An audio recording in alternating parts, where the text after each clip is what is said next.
Hello, everyone. So this is a short lab on convex mirrors. Okay.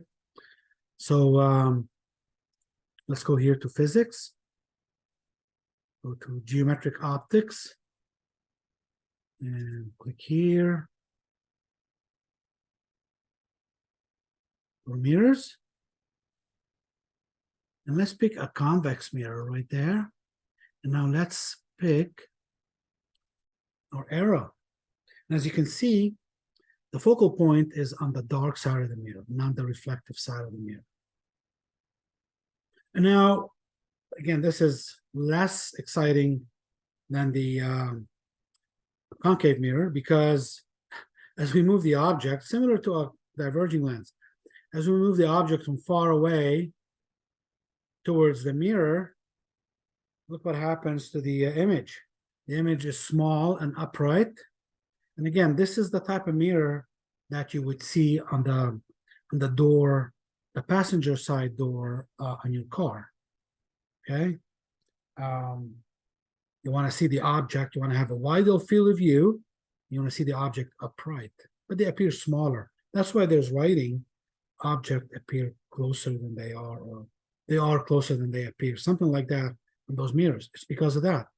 And let's move it in. Let's move the object in. Look at the image. The image does not go outside the focal length.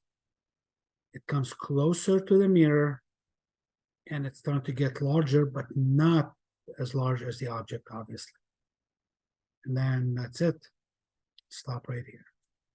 The distance to the object to the mirror is always greater than that of the image to the mirror, absolute value. The image is always upright and virtual.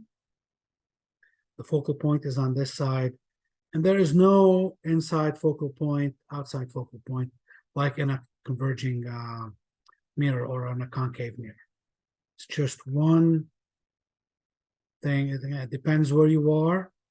The image will always be a fraction of the size of the object, virtual, upright, and closer to the mirror than the object itself. Okay.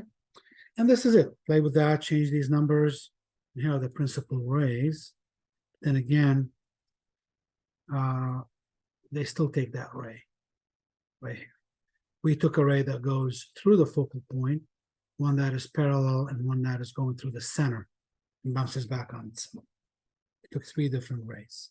This works. If you have a protractor, go ahead, measure this angle, and make sure they're equal, and then extend it back.